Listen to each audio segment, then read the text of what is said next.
ಕಾಂಗ್ರೆಸ್ ಸರ್ಕಾರಕ್ಕೆ ಎಲ್ಲಿಯವರೆಗೂ ಹೋರಾಟ, ಎಲ್ಲಿಯವರೆಗೂ ಹೋರಾಟ. ಇಟ್ಕೊಂಡು ನೀವುಗೂ ಭ್ರಷ್ಟಾಚಾರದಲ್ಲಿ ಮುಳುಗಿದಿರಿ. ಹಿಂದೆ ಅದೇ ಈಶ್ವರಪ್ಪನವರು ಅವರು ಡೇರಲ್ಲಿ ಹೆಸರು ಬಂದಿದೆ ಅನ್ನತಕ್ಕಂಥದ್ದು ಇಟ್ಕೊಂಡೆ ನೀವು ಹೋರಾಟ ಮಾಡಿದ್ರೆ ರಾಜೀನಾಮೆ ಕೊಡುವವರೆಗೂ ಬಿಡ್ಲಿಲ್ಲ. ಆದ್ರೆ ನಿನ್ನೆ ನೀವು ಮಾಧ್ಯಮದ ಮುಂದೆ ಹೇಳ್ತಾ ಇದ್ರಿ ಪ್ರಿಯಾಂಕಾ ಖರ್ಗೆ ಅವರು ಯಾವುದೇ ತಪ್ಪು ಮಾಡಿಲ್ಲ, ಅವ್ರಿಗೆ ರಾಜೀನಾಮೆ ಕೊಡೋದು ಬೇಕಾಗಿಲ್ಲ ಅಂತ ಹೇಳಿ.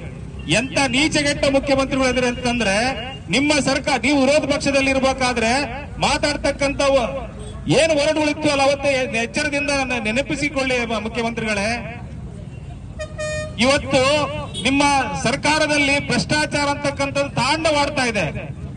ವ್ಯವಸ್ಥೆ ಒಳಗಡೆ ಯಾವುದೇ ಅನುದಾನಗಳನ್ನು ನೀವು ಕೊಡದೆ ನಮ್ಗೇನು ಇವತ್ತು ಬರೆ ಹಾಕಿರ್ತಕ್ಕಂಥದ್ದು ಇವತ್ತು ಕಾರ್ ಟ್ಯಾಕ್ಸಸ್ ಇರ್ಬೋದು, ಬೈಕ್ ಟ್ಯಾಕ್ಸಸ್ ಇರ್ಬೋದು, ಸೆಸ್ ಅಂತಕ್ಕಂಥದ್ದು ನೀವು 500 ಬೈಕಿಗೆ ಮಾಡಿದಿರಿ, ಕಾರ್ಗೆ 1000 ಮಾಡಿದಿರಿ.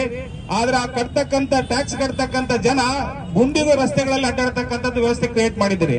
ಮಾತೆತ್ತ ಹೇಳ್ತೀರಿ ನಾವು ಭ್ರಷ್ಟಾಚಾರ ರಹಿತ ಸರ್ಕಾರ ನಮ್ದು ಅಂತೇಳಿ. ಇಲ್ಲಿವರೆಗೆ ಈ ಸುಳ್ಳು ಹೇಳ್ಕೊಂಡು ಬರ್ತಾರೆ ಮುಖ್ಯಮಂತ್ರಿಗಳೇ. ಇನ್ನಾದ್ರೂ ಅರ್ಥ ಮಾಡ್ಕೊಳ್ಳಿ, ಈ ಜನ ನಿಮ್ಮನ್ನ ಕಿತ್ತಗೆ ದಿನಗಳು ಬಹಳ ದೂರ ಇಲ್ಲ. ಯಾಕಂತಂದ್ರೆ ಸುಳ್ಳನ್ನ ಎಷ್ಟು ಸಾರಿ ಹೇಳ್ತಾ ಇದ್ರಿ ನೀವು, ಪ್ರತಿ ಸಾರಿ ಸುಳ್ಳನ್ನ, ಪ್ರತಿ ಸಾರಿ ಇಲ್ಲ ಹಿಂದಿನ ಸರ್ಕಾರ ಹಾಗೆ ಮಾಡಿತ್ತು, ನಾವು ಏನು ಮಾಡಿಲ್ಲ. ಅಲ್ರಿ ಮಾನ್ಯ ರಾಮಲಿಂಗ ರೆಡ್ಡಿ ಅವರೇ, ನೀವು ಹಿಂದಿನ ಸರ್ಕಾರ ಬ್ಯಾಲೆನ್ಸ್ ಇತ್ತು, ಅದಕ್ಕಾಗಿ ಇವತ್ತು ನಾವು KSRTC ಬಸ್ ಚಾರ್ಜ್ ಜಾಸ್ತಿ ಮಾಡ್ತಾ ಇದೀವಿ 15% ಅಂತ ಹೇಳ್ತೀರಲ್ಲ. ಈ 2 ವರ್ಷದಲ್ಲಿ ನಿಮ್ಗೆ ಗೊತ್ತಾಗ್ಲಿಲ್ವಾ? ಸುಳ್ಳನ್ನು ಯಾಕೆ ಹೇಳ್ತೀರಿ? ಜನತೆಗೆ ನಿಮ್ಮ ಸುಳ್ಳು ಅರ್ಥ ಆಗಿದೆ. ನೀವು 5 ಗ್ಯಾರಂಟಿ ಕೊಡ್ತು ಅಂತ ಹೇಳ್ಬಿಟ್ಟು ಜನರ ಏನು ಹೆಣ್ಮಕ್ಳಿಗೆ ಕೊಡ್ತಕ್ಕಂಥ ಗ್ಯಾರಂಟಿನ ಗಂಡು ಮಕ್ಕಳ ಜೇಬಿಗೆ ಕಳ್ಳತನದಿಂದ ತಗೊಳ್ತಕ್ಕಂಥದ್ದು ಇದು ಬಹಳ ದಿನ ನಡೆಯಲ್ಲ. ಜನತೆಗೆ ಅರ್ಥ ಆಗಿದೆ. ನೀವು ಕಳ್ಳರು, ಸುಳ್ಳು, ಲೂಟಿಕೋರರು ಅಂತಕ್ಕಂಥದ್ದು ನಿಮ್ಮ ಸರ್ಕಾರ ಇವಾಗೇನು ಇನ್ನ ಕೆಲವೇ 3 ತಿಂಗಳಲ್ಲಿ 2 ವರ್ಷ ಪೂರೈಸ್ತೈತೆ. ಆದ್ರೆ ಅಭಿವೃದ್ಧಿ ಅಂತಕ್ಕಂಥದ್ದು ಎಲ್ಲಾದ್ರೂ ಒಂದು ತೋರ್ಸಕ್ ಸಾಧ್ಯತೆ ಐತ್ಯಾ? ನಿಮ್ಮ ಶಾಸಕರಾಗಿರ್ತಕ್ಕಂಥ ವಿಜಯನಗರ ಶಾಸಕರು ಹೇಳ್ತಾ ಇದ್ದಾರೆ, ಈ ಬಿಟ್ಟಿ ಭಾಗ್ಯಗಳಿಂದ ನಮಗೆ ಡೆವಲಪ್ಮೆಂಟ್ ಮಾಡಕ್ ಆಗ್ತಾ ಇಲ್ಲ, ಅನುದಾನ ಸಿಗ್ತಾ ಇಲ್ಲ. ಹಿಂದಿನ ಸರ್ಕಾರದಲ್ಲಿ ಕೊಟ್ಟಿರ್ತಕ್ಕಂಥ ಅನುದಾನ ನಾನು ಇವತ್ತು ಮುಂದುವರ್ಸಕ್ ಆಗ್ತೀನಿ, ನನ್ನ ಅನುದಾನ ಏನಿಲ್ಲ ಅಂತಕ್ಕಂಥದ್ದು. ನಾವ್ಯಾರು ವಿರೋಧ ಪಕ್ಷದವ್ರು ಹೇಳ್ತಾ ಇಲ್ಲ, ನಿಮ್ಮ ಆಡಳಿತ ಪಕ್ಷದ ಶಾಸಕರು ಹೇಳ್ತಾ ಇದಾರೆ. ನಿಮಗೆ ಚೀಮಾರಿ ಆಗ್ತಾ ಇದಾರೆ. ನಾಚಿಕೆ ಆಗ್ಬೇಕ್ರೆ ಮುಖ್ಯಮಂತ್ರಿಗಳೇ ನಿಮಗೆ. ಸುಳ್ಳನ್ನು ಎಲ್ಲಿವರೆಗೆ ಹೇಳ್ತಾ ಇದ್ದೀರಿ?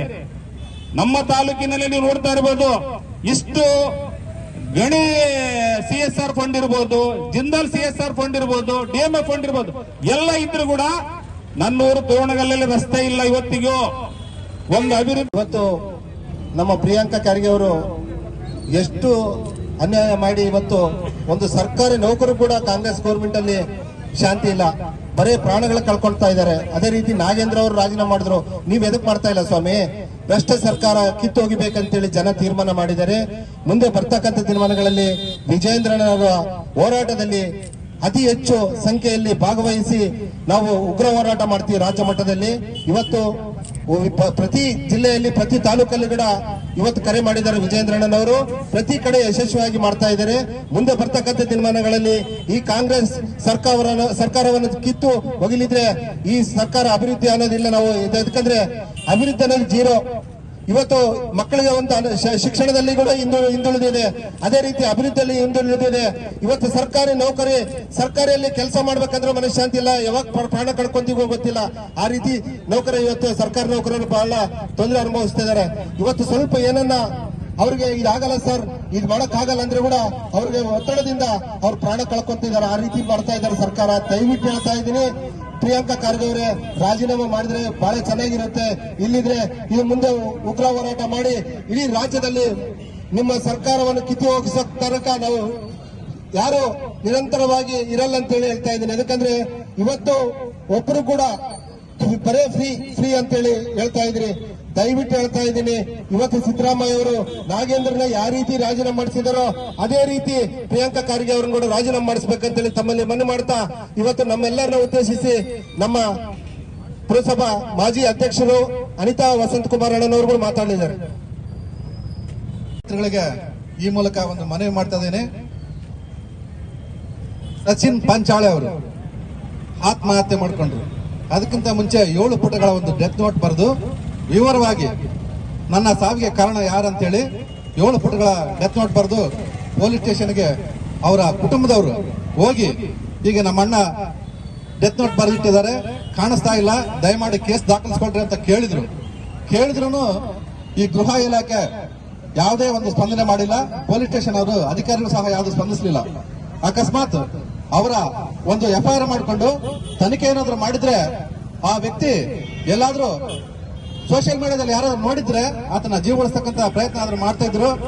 ನಾಚಿಕೆಗೆಟ್ಟ, ಮಾನಗೆಟ್ಟ ಪ್ರಿಯಾಂಕ್ ಖರ್ಗೆ ಅವರ ಆತ್ಮೀಯರು, ಬಲಗೈ ಬಂಟ್ರು, ಅವರ ಆತ್ಮಹತ್ಯೆಗೆ ಕಾರಣರಾಗಿರ್ತಕ್ಕಂಥ ಪ್ರಿಯಾಂಕ್ ಖರ್ಗೆ ಅವರಿಗೆ ಈ ಮೂಲಕ ಅವರಿಗೆ ಧಿಕ್ಕಾರವನ್ನ ಘೋಷಣೆ ಮಾಡ್ತಾ ಇದೀವಿ. ಹಾಗೇನೆ ಗೃಹ ಇಲಾಖೆ, ಗೃಹ ಮಂತ್ರಿಗಳು ಈ ವಿಷಯದಲ್ಲಿ ಅವರು ಸಹ ತಟಸ್ಥ ನಿಲುವನ್ನ ತಾಳ್ತಾ ಇದ್ದಾರೆ. ದಯಮಾಡಿ ಮುಖ್ಯಮಂತ್ರಿಗಳೇ, ಗೃಹ ಮಂತ್ರಿಗಳೇ, ಈ ರಾಜ್ಯದಲ್ಲಿ ಆಗ್ತಕ್ಕಂಥ ಅನ್ಯಾಯಗಳು, ಆತ್ಮಹತ್ಯೆಗಳು, ಗುತ್ತಿಗೆದಾರರ ಆತ್ಮಹತ್ಯೆಗಳು, ಆಮೇಲೆ ಆಫೀಸರ್ ಆತ್ಮಹತ್ಯೆಗಳು, ಇವನ್ನೆಲ್ಲ ನೋಡ್ತಾ ಸುಮ್ಮನೆ ಕೂತಿದ್ದಾರೆ ಅಂದ್ರೆ ನಿಮಗೆ ಮುಂದೆ ಒಂದು ದಿವಸ ಜನರು ಪಾಠ ಕಲಿಸ್ತಕ್ಕಂತ ಕಾಲ ಹತ್ರ ಬಂದಿದೆ. ದಯಮಾಡಿ ಈಗಲಾದ್ರೂ ಎಚ್ಚೆತ್ಕೊಂಡು ನೀವು ನಿಮ್ಮ ಗೃಹ ಇಲಾಖೆಯನ್ನ ಸರಿಪಡಿಸಿ. ಗೃಹ ಮಂತ್ರಿಗಳು ಇಂತಹ ಆತ್ಮಹತ್ಯೆ ಕೇಸುಗಳನ್ನ ಯಾವಾಗಲೂ ಯಾರಾದ್ರೂ ದೂರು ಕೊಡಕ್ ಬಂದ್ರೆ ಇಲಾಖೆಗೆ ತಿಳಿಸಿ ಅವ್ರ ಪ್ರಾಣ